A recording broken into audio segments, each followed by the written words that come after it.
حضرت عبادہ بن صامت رضی اللہ تعالیٰ عنہ سے روایت ہے، رسول اللہ صلی اللہ تعالیٰ علیہ وسلم کی بارگاہ میں عرض کیا گیا، اور آج کچھ لوگ معاذ اللہ زکوٰۃ کو بھی یہ ٹیکس سمجھتے ہیں کہ پتہ نہیں اسلام نے ہمارے اوپر ٹیکس لگایا، بلکہ یہ تو اس پہ بھی اللہ کا شکر ادا کرنا چاہیے کہ اللہ نے ہمیں لینے والا نہیں، اللہ نے ہمیں دینے والا ہاتھ عطا کیا۔ اس پہ بھی اللہ کا شکر ادا کرنا چاہیے کہ اللہ نے ہمیں دینے والا بنایا، اپنے راستے میں خرچ کرنے والا بنایا۔ رب ذوالجلال نے ہمیں مال کی نعمت عطا کی، اللہ نے اپنی راہ میں خرچ کرنے کے لیے ہمارا انتخاب کیا، تو اس پہ اللہ کا شکر ادا کر کے اسے ٹیکس سمجھ کے اور اسے بوجھ سمجھ کے ادا نہیں کرنا چاہیے، بلکہ اللہ کی رضا کے لیے خوش دلی سے ادا کریں تو رب ذوالجلال اس پہ اتنا ہی ثواب عطا فرماتا۔ حضور کی بارگاہ میں عرض کیا گیا کہ فلاں بندے کا مال جو ہے وہ ضائع ہو گیا، تو نبی پاک علیہ الصلوۃ والسلام نے فرمایا ما تلف مال فی بحر ولا بر الا بمنع الزکوٰۃ، فرمایا زکوٰۃ کا مال جو ہے کسی بندے کا وہ نہ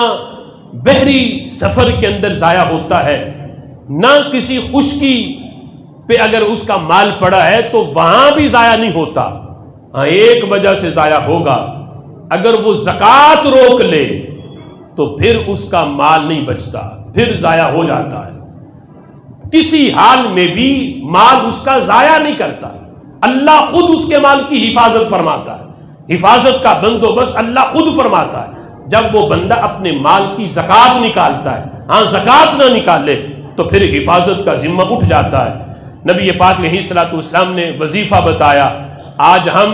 اپنے مال کو محفوظ کرنے کے لیے کئی طریقے نکالتے ہیں، ہم گارڈ رکھتے ہیں، پھر ہم جناب اس کو بینک میں محفوظ کرتے ہیں، لیکن میرے آقا فرماتے ہیں اگر مال محفوظ کرنا ہے تو اس کا طریقہ یہ ہے،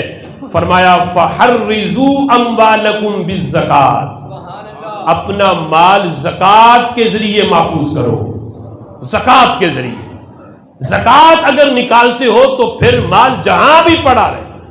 وہ مال ضائع نہیں ہوگا، اللہ اس کی حفاظت فرماتا ہے۔ اور اگر زکوٰۃ نہیں نکلے گی، جتنا بھی اسے محفوظ کر لو وہ ضائع ہو جائے گا، یا بیماری پہ لگ جائے گا، یا کسی نہ کسی طریقے سے وہ مال نکل جائے گا۔ اگر زکوٰۃ نکلے گی تو فرمایا کہ تمہارا مال پھر محفوظ ہو جائے گا۔